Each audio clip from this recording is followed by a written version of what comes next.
afternoon. Good afternoon. Hello, thank you. My name is Jasmine Witherspoon, and I'm an MFA candidate in creative writing at the University of Kentucky. On behalf of the university, welcome to the main stage. We are so pleased to have a group of Kentucky writers with new memoirs gathering on our main stage to discuss their writing process this afternoon.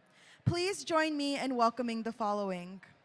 An Emmy Award-winning journalist who has devoted much of his life to the craft of storytelling, John Boel.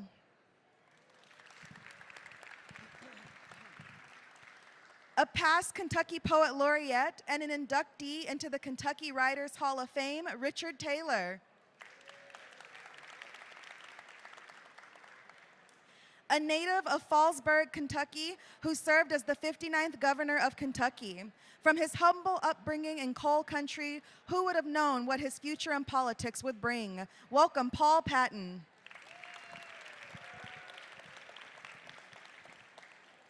She received her MFA in poetry from Spalding University and is the author of 3 collections of poems and an award-winning journalist. Welcome, Erin Keane. He served for 26 years as head coach of the Transylvania University men's basketball team and is a member of 5 Halls of Fame, including the Kentucky Sports Hall of Fame. Please welcome Don Lane. And finally, today's moderator is a lifelong resident of Louisville, a poet, author, artist, and the executive director of the Snowy Owl Foundation. Please join me in welcoming Nana Lampton.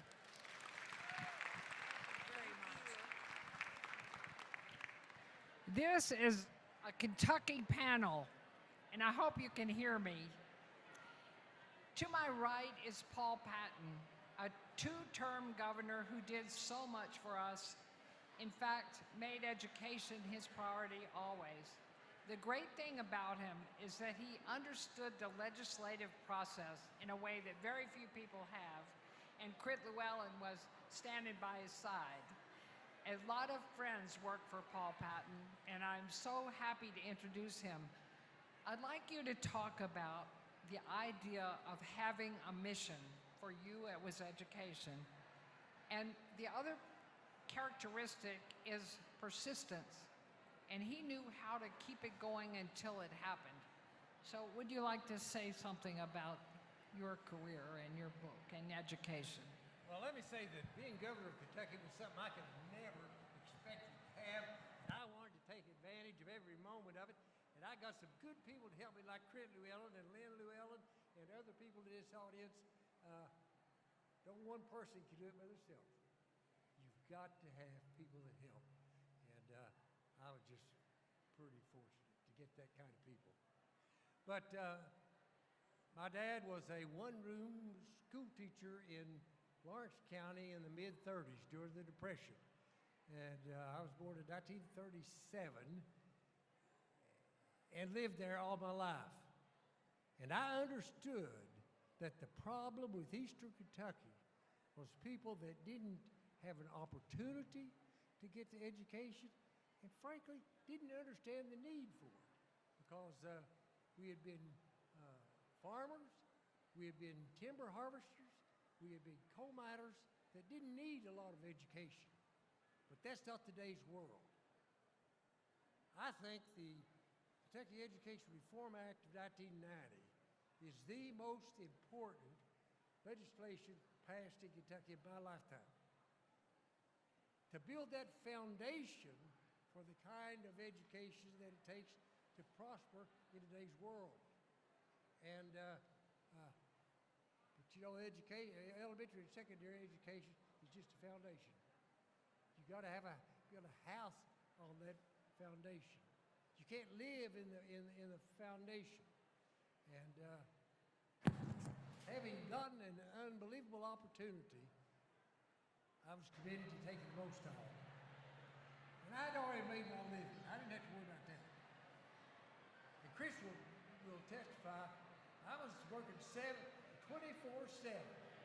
weekends, late at night, didn't want to waste the opportunity. So working with Jeff Johannick on this book, I was glad to give the opportunity, for the political junkie bunch and others to get some idea of. Most people know the 3 or 4 real things we did. But there's a lot of detail behind that. And that's what we tried to do. It was detail a little bit more about how we went about and the people that we worked with.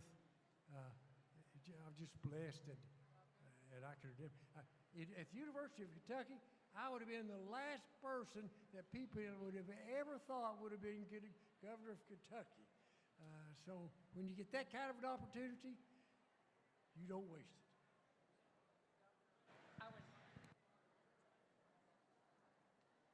Governor, I would really like for you to comment on the legislative process that seems so impossible these days about bringing people together.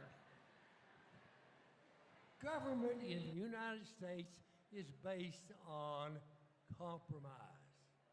You know, I'm not going to everything I want, and you're not going to get everything you want, and we have to give a little bit. But there's a group of people, particularly in Washington, that are saying, my way or no way. And that ain't going to work. We've got major problems in Washington. Now, we've got the abject partisanism in Kentucky, but it hasn't deteriorated to the state of Washington yet. We just don't believe in just one group dictate everything. It's a serious time in the future of our country. And somehow or the other, and I don't know how, each of us have got a responsibility to stop this stuff. It's crazy. It's not right. It's not American. And that's about all I know what the problem is. I just don't know what the solution is. You know, you're in the same boat as the rest of us citizens. So thank you so much. I'm going to ask John Boel next. He is a journalist for 40 years, and he has taken up some degree of peace and solution by fishing. I'm in agreement with that. John, you asked me to mention, when you were having a bad time, you wrote one book. It was dark. And the second book is how you found your healing and your solace and your connection to the earth. And I wish you would talk about that. Sure. Yeah, my first memoir is about TV news, but it's mostly about a rise and a fall, going from Ron Burgundy on top of the world, crashing in addiction, and then I take the reader to and through rehab and places the readers don't often get to go. And when I was in rehab, I was told something that turned out to be really, really profound. One of the counselors said, the lower the lows you experience in life, then the higher the highs when you eventually get on the upslope. And I couldn't imagine it at the time, but that turned out to be true. So as I'm 12, going on 13 years now since then in this recovery process, I'm in TV news. I'm in the crazy business of TV news. And I'll tell you a little story that illustrates why my second book is so important on getting away from it all and going fishing. And that is, y'all remember the Breonna Taylor protests. We were on the air for 3 straight days in May, end of May, a Thursday, Friday, and Saturday, for hours and hours and hours at night while the city was burning and looting and all this. And every single night we're on. And then the third and final night, I packed my car full of my fishing gear, and it was a Saturday night, and we're on, and I remember I came into the newsroom and I told everybody, hey, everybody who's got your vehicles parked on the periphery of the parking lot by the fence, move them in because the gang is getting close. And so everybody got up and they went out and they moved all the vehicles in. There was only one vehicle still sitting out there on the edge, and it was one of our news vehicles. Sure enough, a couple minutes later, somebody lobbed a Molotov cocktail over the fence and erupted under the news vehicle, which was right next to my fishing vehicle that I was about to go on fishing with. So we get done with our coverage. I go out to my car to escape the mayhem of Louisville, Kentucky in those times. And I just start driving for Green River. And I'm 90-minute drive. And as I'm driving, I'm getting unbelievably lit up in social media to the point where first time in my whole life I wanted to quit my job. It was about half of the people were you're pro-police and the other half were you're anti-police. And it was the most hateful, vile stuff by the hundreds as I'm escaping reality driving to Green River. I finally get to Green River in the middle of the night, and I get out there waiting in the nice May, and I'm catching walleyes one after another, and I'm listening to the owls, and the beaver comes over to check on me, and the coyotes start howling over to my right, and I'm like, yes, this is what I needed. And that's what my second book is about. I can't thank you enough for that, because it applies to all of us, especially those of us who live in the country who go home to cows at night. So I thank you very much, and we'll come back to you because it's important to hear that. The governor could use a little piece. Don Lane, a famous coach, 26 years at Transy with a winning record by the Lane Way. And would you describe for these nice people the Lane Way? Well, let me first of all thank everyone for being here today. And it's a very special time for a guy that's putting out his first book. These people are pros, and I'm just happy to be here. But I'd like to introduce my co-author, Sarah Jane Herberter. Without this person, it would never have happened. She, wonderful writer, has done 7 or 8, I think 9 books with different people before she got me and said, I got Judge Paul Isaac said, this the lady to help you. And said, I don't know anything about sport, but that's okay. I said, she's a great writer. She graduated from Mount Holyoke, so you know she's got a pretty good education. But the Lane Way was set up in such a way, a play on words, that I went to my grandchildren, I have 7, and I asked each one of them to give me a particular topic. One of them said, fire lane. It's all over the world. All you got to do is look on the street. And no, it won't work. But the 7th one said, and my daughter Joy's here today, her 4th child said, Granddaddy, the name of this book has to be The Lane Way. And I said, explain that to me. He said, since we were little kids, you always said if you'll do it the Lane Way, you'll do it right. And that's the thing that I try to bring out in this book. I try to do it with because that's the way I grew up. That's the way I tried to coach my teams. That's the way I tried to teach in the classroom. I did it with the Lane Way, and that was a way where discipline was important, character was important, wanting to learn is important, being able to look at who you are and evaluate yourself and come up with a great idea about, hey, this is who I am. And so through my book, I've tried to express that. And the Lane Way has a lot of things in it that I hope a few others will get. I want to ask you to elaborate on your statement, if you can't teach, you can't coach. Well, I had a couple of breakout chapters in my book. Of course, I was a tenured faculty member as well as a coach. Doesn't happen very often. But I taught a class at Transylvania every year I was there for 41 years. And one of the things that I always do, even as I started, I had great mentors when I started out even in high school. James McAfee, I did a great breakout chapter on him. He was a great teacher. And this is in the book. He gave me I was looking at a book one day, he said, you want to read it? I said, sure. And it was a basketball book. I took it home. It was an intricate book. I brought it back the next day. Well, he said, didn't you like it? I said, yeah, I'm done with it. And I knew then, he said, you're hooked. So I saw him as a teacher. I had great teachers in college who coached. And I said, that's got to be me. I've got to do that. And so the reason that coaching and teaching are tied together, just think about it a second. And some of you are teachers. What do you do at the beginning of the year? You have to plan what you're doing. And as a coach, you better plan what your year is going to look like. If it isn't, you're in trouble.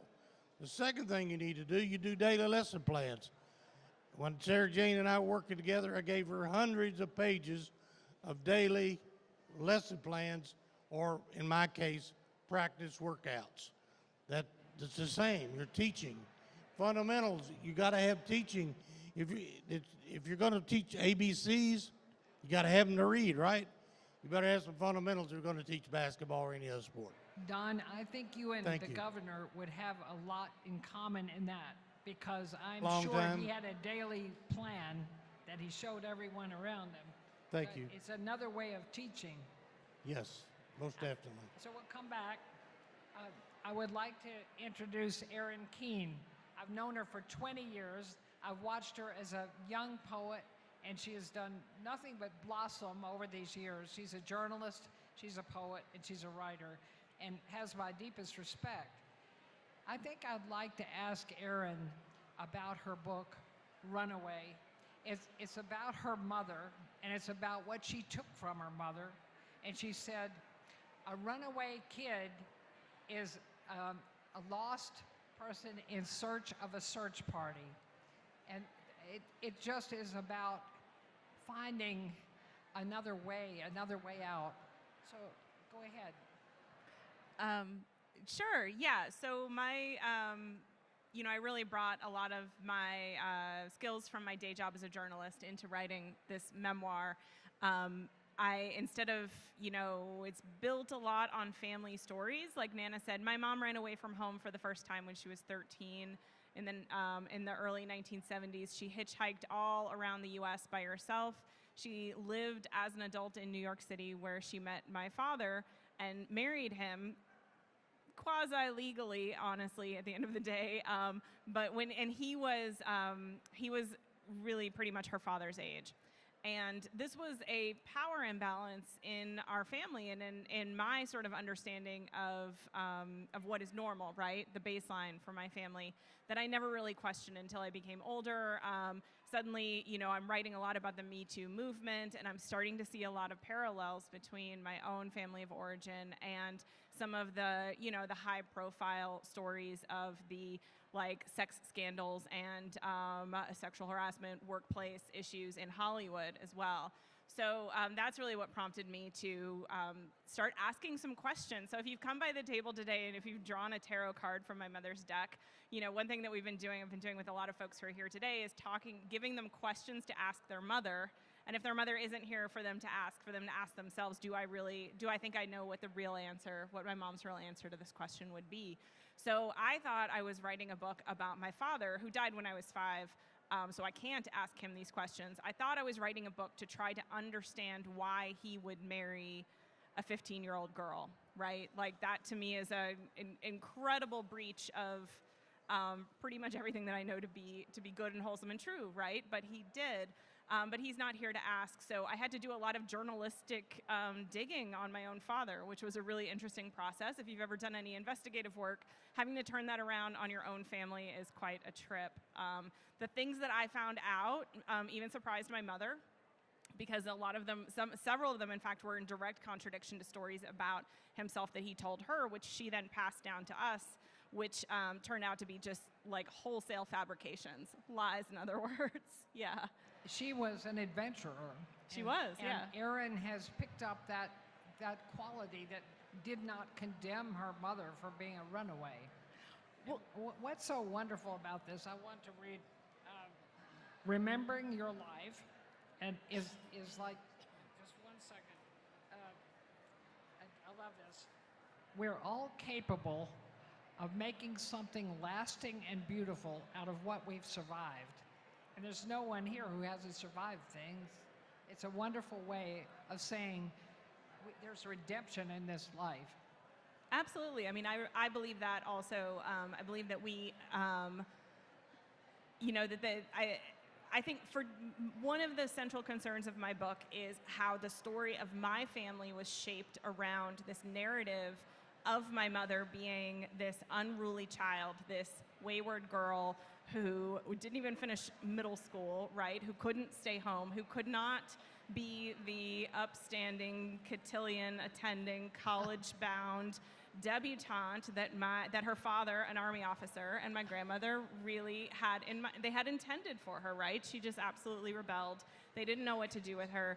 They eventually reconciled, but the narrative of my mother being this like bad girl really, I think, stuck with her throughout the entire rest of their lives. It really shaped, I think, everyone's conception of her, which in turn, so my mother is still very much more adventurous than I am. Like, my mom has a Harley and I have an e-bike, so that gives you, like, that's it in a nutshell right there. But yeah, so I really became also then sort of the family project to kind of live out the aspirations that they had had for my mom that she shrugged off. I really embraced them. So, honor roll, college scholarships, all of that MFA. sort of MFA, graduate school, right? All of that good stuff. But there really came a point after my MFA, but like really started to come a point where I started to see that there was a lot of value in starting to break the rules also. So once I stopped being so concerned about being good all the time, also my own life began to relax considerably. Thank you. Well, Richard Taylor is a fine poet, historian, and now memoirist, and I've known him since he's about 12. So I won't comment on him, I'll just let him talk.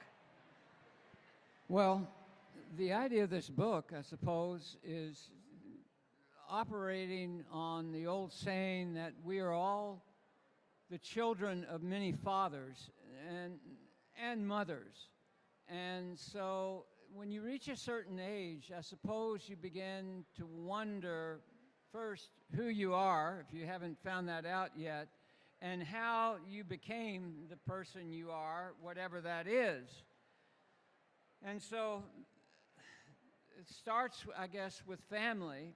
And my father, who was always a mystery to me. He was a good person. He practiced law. He was honest. And in my own career, I came under the influence of a friend I grew up with who was a lot smarter than I was and who put me on to reading. Other people did too, but who got me interested in literature and writing. And we went to Atherton High School in Louisville. We were Atherton rebels together. David Orr, you knew him well, Nana. And these forces kind of coalesced, and I began to wonder who I was and how I got there. And my father had not wanted to be a lawyer.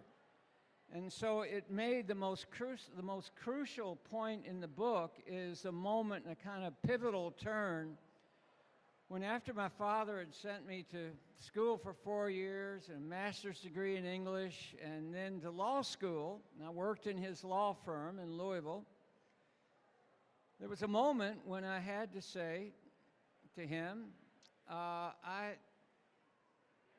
I'm not really cut out for the law. I'm not adversarial. Law school, I enjoyed law school pretty much, although I ran scared.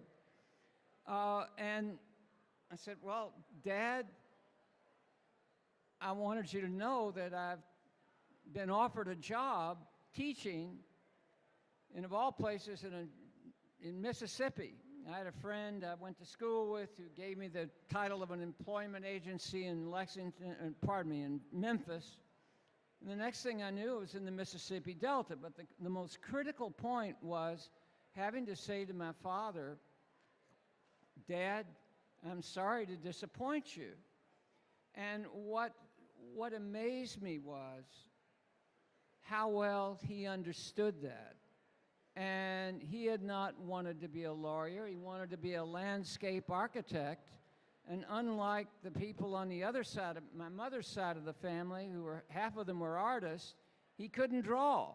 So he had chosen the law by default, had grown up in the country, spent his every additional hour away from work, gardening, growing flowers, keeping an orchard. And so he led a kind of double life, and I wasn't sure that that's the path I wanted to follow. And I write about, I don't know, growing up in Crescent Hill, learning about Louisville and the Civil War and the kind of conflicted views many of us have about being Southern, with all that connotes, good and bad, and coming to terms with it. It was also about digging up an ancestor who come to Louisville before 1800 and discovered, not through my father, but that that there was a cabin, the house that was built, a double-story, dog trot cabin that existed on the edge of Louisville. Now it's going to be dismantled. My son and I are going to have it dismantled and saved because the housing development does not want to keep it, but it had been my family's farm.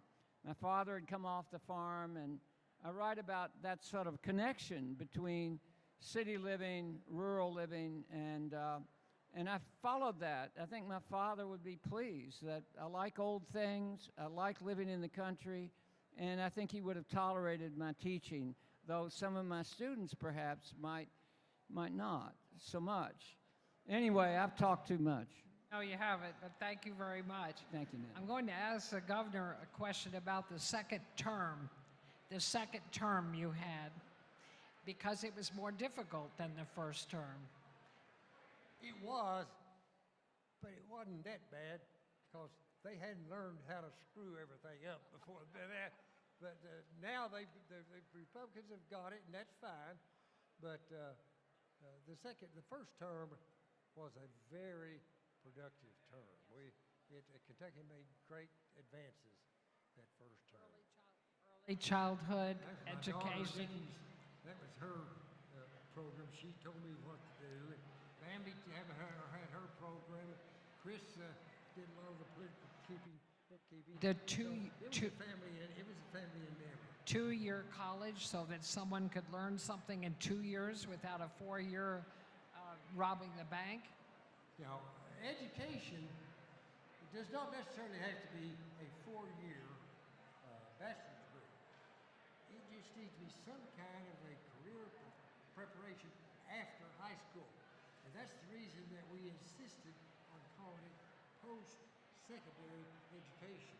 You know, we didn't want young people to hear all their life you ought to go to college. But then when they graduate, they want everybody ought to go to college, but you ought to go to vocational school. You know, medical school is sort of vocational education. And law school is vocational education. And engineering is vocational education. So we wanted to, we did adult education, we did elementary. I think maybe the most important thing we did is we preserved the Kentucky education before that. There was a real movement to repeal that sucker. And with the legislature, we managed to put that off in 96. And by 98, people were beginning to understand a little bit more about Kentucky education before that. It was a tremendous achievement, and we all thank you for it. It was a life work. And that's what I'd like to talk about, is the idea that a person needs a mission and a lot of persistence to pursue that mission. I'd like to ask John Boel what your journalism means to you. I know you've sacrificed a lot to be a journalist, and is it your mission, or is your mission to be a whole person? Is your mission something that I don't know about? Oh no, my mission is to be a follower of Christ, a servant heart, a servant in the media, which is my particular vocation. The journalism profession actually teaches a lot, even when it comes to like book writing. Like we have this consultant who's really abrasive, but he has taught us some things in the world of journalism that I think really translates into, if any of you are thinking about writing a memoir, or even in basic communication skills. And one of the things is, he always talks about egocentric versus viewer-centric. What's in it? Is it all about you, or is it all about the viewer? You got to make, like when they ad-lib going into weather and they're talking about themselves, what's in it for the viewer in that case?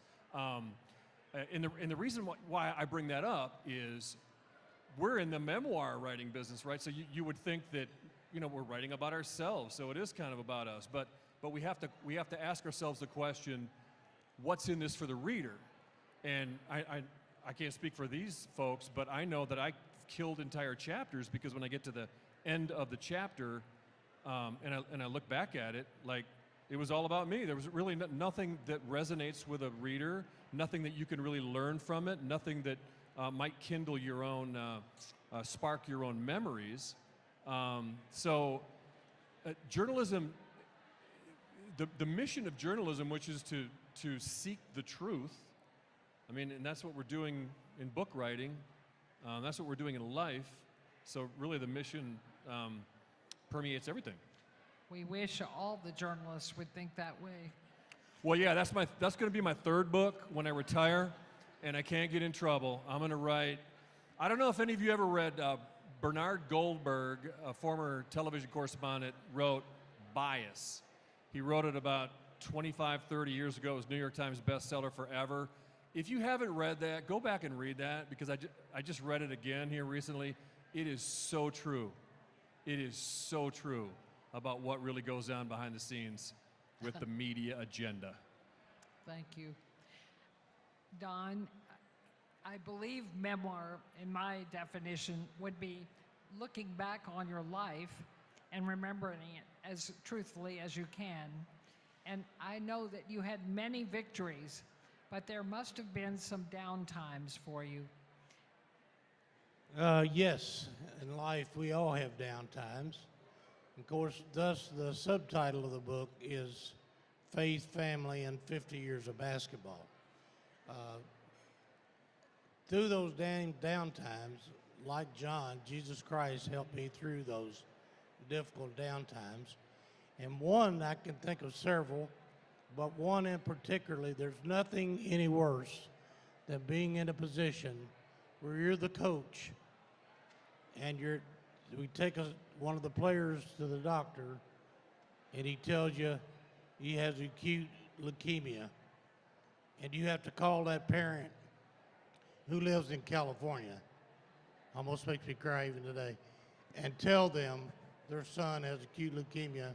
This is what we're going to do. I handed back to Dr. Franklin Musnick. Many of you that were Lexington Tonians would know his name. Just a wonderful doctor. He was our team doctor. Talked to them and so forth. But he went through a season with him, and my team sent him tapes. They went to the University of Michigan Hospital. We sent him tapes almost weekly. He was very involved in the team throughout. And then I'll never forget his final statement to me when he got well enough to come back to Transylvania for about 3 or 4 days and looked forward to going to summer school to play basketball in the fall. He was 6'11", so you don't get many 6'11" players at Transylvania. But he was a very gifted player, but a very wonderful and special person. But he told me, he said, if God would give me only 4 years and let me stay at Transylvania for 4 years and be a part of this program and this school, then I'd be happy to die. And when he told me that, I busted apart, I'll have to tell you. That was a downtime. But it lifted me up, because at the same time, I had to lift up other people who were having the same kinds of problems with it that I had. So I had to deal with that issue. But injury, death, bad losses were tough times. Let me tell you, we had a few. Hopefully not that many, but we had a few. But just the fact that you're dealing, I'm a blessed man, and I was happy that I'm able to tell people what my life was like, and that was the whole driving force behind this. I started in 2014 Went 2 years, stopped, got started again with Sarah Jane 2 years ago, and now we are where we are. And she really helped me bring out some of those tough times as well as the good times. And they're throughout the book. Thank you. You're welcome. Erin, I know that you've been through lots of stages since I've known you. Interpretation of the news has been part of it. I wonder if you'd comment on that in light of John Boel's comments on journalism. Sure, yeah. I mean, so like I said, I really drew on my work as a journalist when I was trying to put this book together. There is a whole decade of my father's life, for example, that I really couldn't account for. His sister was, my aunt is a nun, and she was going through her orders, and she's a little bit younger and really kind of removed from the family during that point. And so she couldn't really fill in a lot of blanks for me in the way that family stories might be able to. So I had to do things like write off for records. I knew he had a criminal record. I ended up hitting pay dirt with a federal charge, which means the archives have amazing and easily accessible in the National Archives for federal charges, court case transcripts.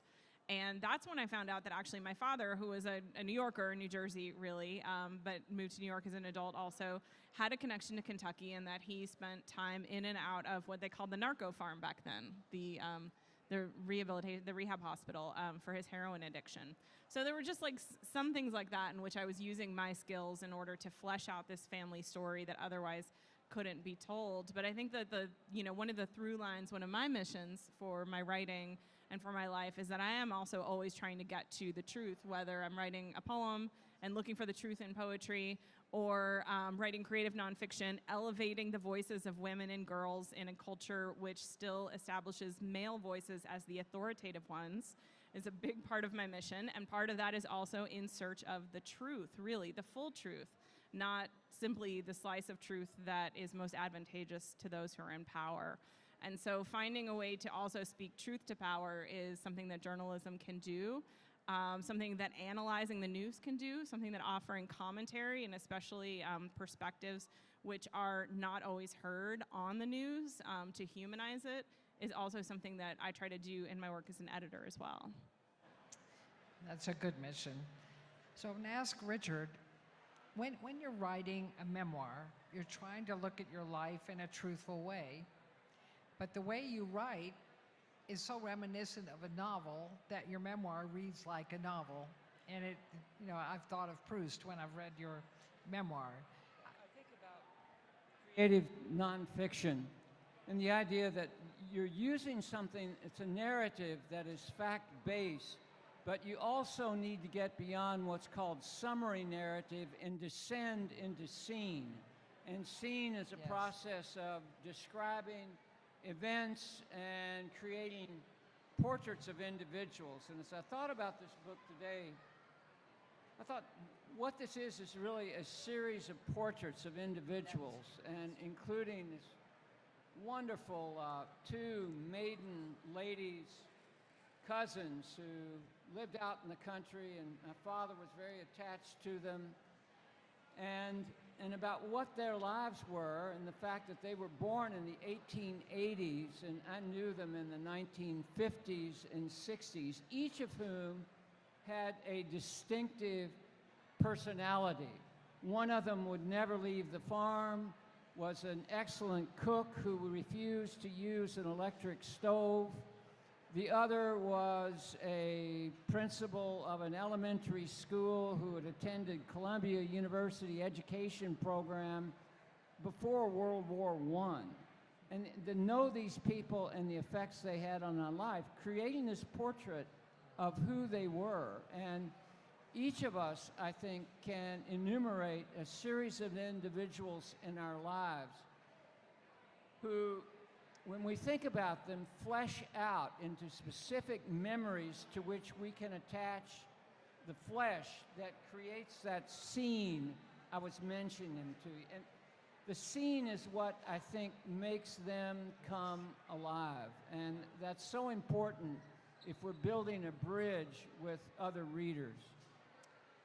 And it's also about language. I think the one connection I can find between the law and poetry or writing in general is a love of language, and I love the way language works, and it's full of mystery and constant revelation. Well said. I would like to turn it over to you all to and ask questions of each other. If that, you know, you can ask the governor anything. He's covered the ground. So, go ahead. Anyone, Erin? All right, I got a question for the governor. What's the worst question asked of you from a media member over the years? What made you the maddest, and how did you respond? Well, actually, I had a good relationship with the media. Now, they At Apple.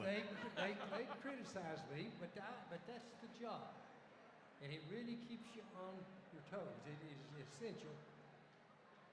Freedom of the press is one of the most fundamental freedoms that we have. Somebody has got to keep you accountable. You know, government is not a business. It's a service. In a business, your object is to make money. Just a little bit. And your accountant will tell you where you're successful. In business, you've got owners and then you've got customers. You have to satisfy the customers, but you really have to satisfy the owners. But in government, the customers and the owners are the same.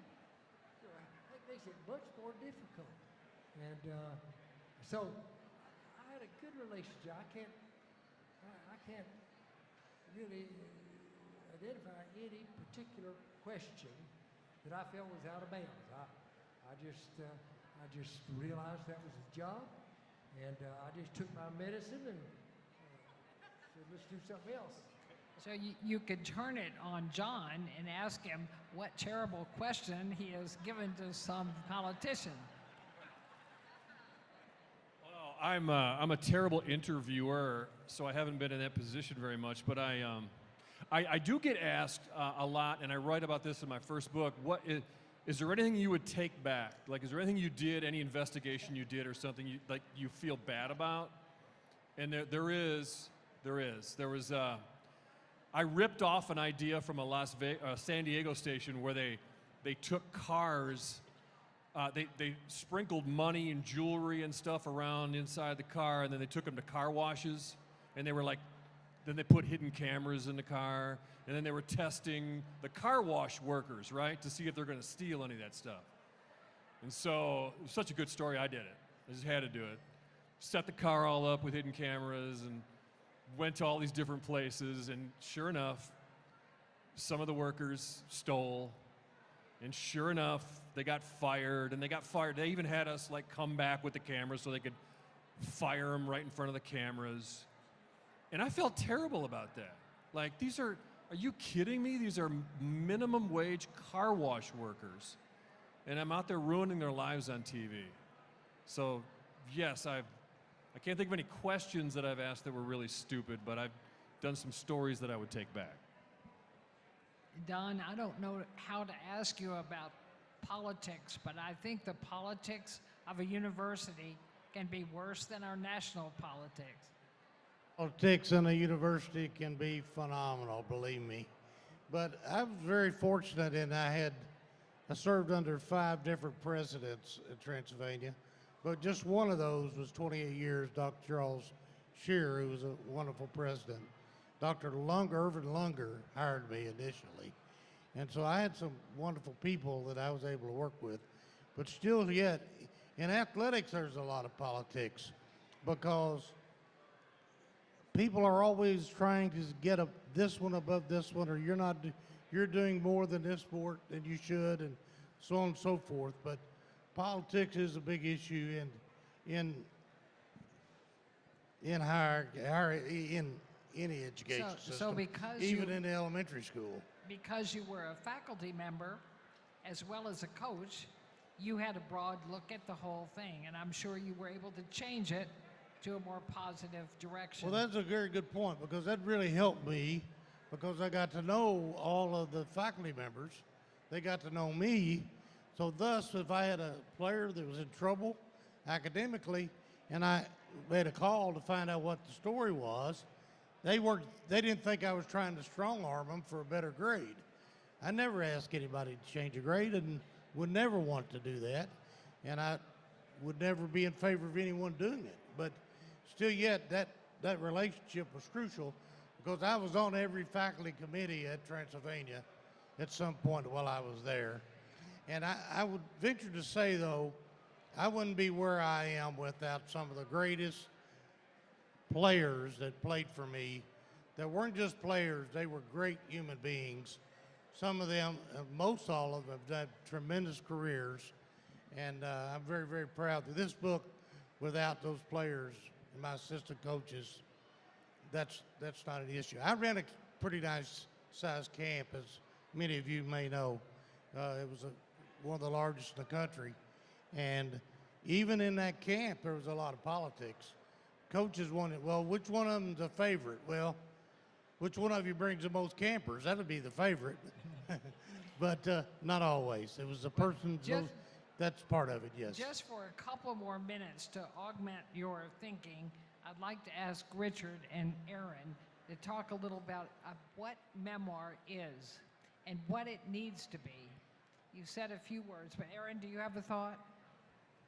Wow, what memoir is and what it needs to be. It's like, sounds like that's a whole book in and of itself, probably a volume, yeah. Is it the memory of your life, the way you think you see it now? So my book is actually, I call it a memoir in essays because the biggest change, the biggest narrative change in my book is really through the essay, which is how I think.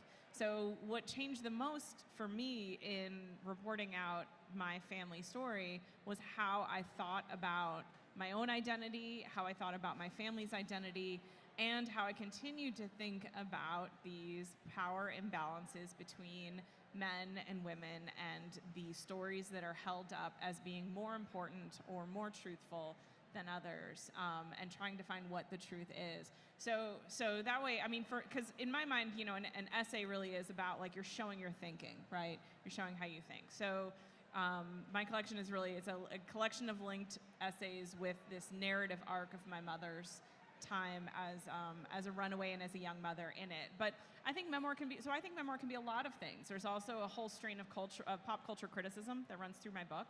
And I think memoir is expansive enough to be able to include that as well. I definitely think that memoir should include scene and place and dialogue and all of those rich details that make reading a novel so much fun. I think that's why we put the creative in creative nonfiction. I also think that sometimes that's a bit of a difference between memoir and autobiography also. What do you think, Richard? Well, autobiography and biography both purport to cover an individual's life. Memoir usually focuses either on a particular instance. It might be, fighting in the armed forces and becoming a prisoner of war. It might be, as in the case of Henry David Thoreau's Walden, which is technically a memoir.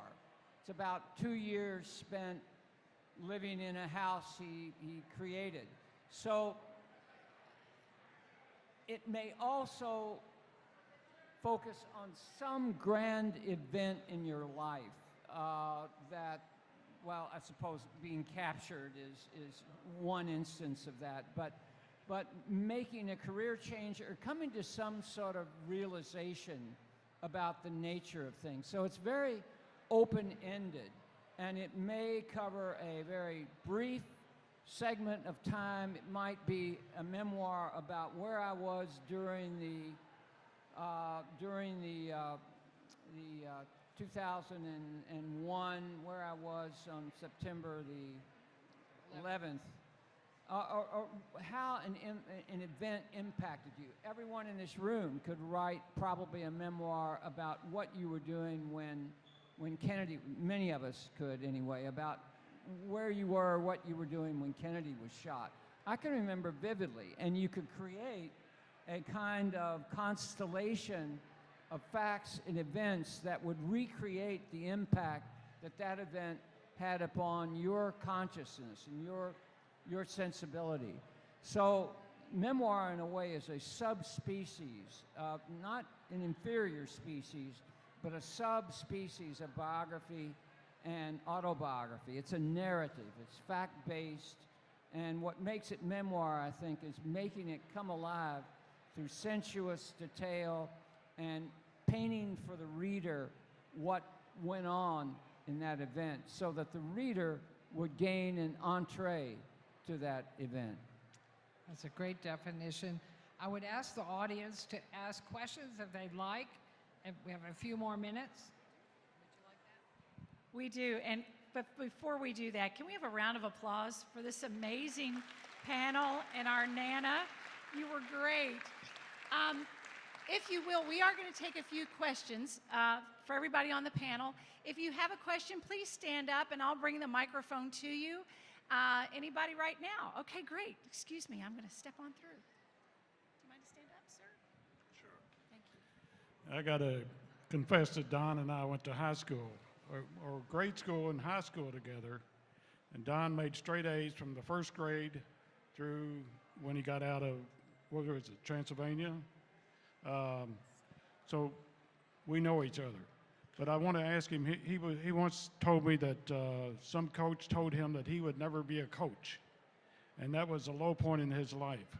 Can you get into that, how you got over that situation? Well, I happen to be hired as an assistant coach. I won't give you the school because a lot of you, it's not in Kentucky. But I went there as an assistant coach to a person that I thought I really knew. And for $7,000, I taught 4 classes. I was the intramural director, the head coach of track and cross country, and assistant basketball coach. But I went there for the assistant basketball job. At the end of that year, the head basketball coach said, "I don't think I can use you in basketball next year." And I said, "You mean you don't want me to coach basketball?" And then I went to the dean because I'd already signed a contract for the next year to do all those other things. And I said, "What do you have to do to come back here and or somehow be the coach here?" He said, "Go out and build a record." Every year, once I got to Transylvania, I sent a letter to that dean and said, "I'm working on my record. I'm working on my record." And when I got into, very fortunate to get in the Kentucky Sports Hall of Fame, one of the things I remembered was I tried to build a record. But that record wasn't just for wins and losses. I also was proud that 92 of my 97 players that stayed with me for 4 years had graduated. That's the way I got over it. Okay, we have time for one more question. I believe we're right up here. John, I would just like you to talk a little bit about your family, the reason why you did this memoir, what was behind it. I mean, aside from your illustrious career, talk about the family and the 5 generations of your family for whom you did this memoir. Okay, I tell people there aren't any programs on TV anymore like the Waltons, right? Most of us in here are older, we remember the Waltons. And the truth is, a lot of families are like the Waltons, but it's not glorified anymore. It's all hot take. So I was going through some old photographs, rekindling some old memories. It caused me to ask more questions as a journalist of my dad about some of these photos, and I discovered all these amazing things about my family, from a great-grandfather who rode the rails over from Belgium and was blinded in a stove explosion with dynamite and still managed to fish and farm and remove stumps, all the way down the line to a relationship with a father who would do anything in the world for me, to a mom. I'm proudly wearing this sweatshirt today my mom bought me. It says Boulder Junction on it. It's one of the places that I write about in my book. It's one of my favorite places on earth. My mom passed away 9 years ago. And I'll just tell you this little story about what's important in life. My mom told me years ago when we were talking about her love for the North Woods, she told me she was driving down the road, and out in the middle of nowhere in the forest was a a Christmas tree decorated. And she thought, that is the most bizarre thing. That is so weird, but I love it. And then we never talked about it again. She passed away in 2014. And she was cremated, and she didn't even want a funeral. So I had no way of really remembering her. And so I went up there. I got a great idea. I went up there, and right where my dad had scattered her ashes in the woods up on our beloved favorite lake up in northern Wisconsin, I found right in that area a little Christmas tree-sized little tree. And so I went to the store, and I bought some Christmas ornaments, and I put the Christmas ornaments on that tree out in the middle of nowhere, which is what she loved. And we go back every year and redecorate it, but it's mostly held up through all the winters. And it makes me think of all the lessons, you know, she taught me. Like she would come in and tuck me in, and even when I was an adult, and open up the windows in the fall and say, listen to the wind, Johnny. Like, it'll put you to sleep, and God's talking to you out there in the wind. And I would lay there and think, wow, she's right. And to this day, I do the same ritual of opening up the windows and listening in the wind for what God's trying to tell me. And so anyway, just back to the question. Really, in the end, it's all about family. And I just try to glorify that in my book, because it's not glorified anymore. So anyway, that's the answer to that. Thank you, John. I'm going to turn it back over to Nana Lampton, who's going to close us out today. Thank you, Nana. Thank you, Julie. You all were a very attentive and kind audience. Thank you so much. And Governor, thank you especially. All right.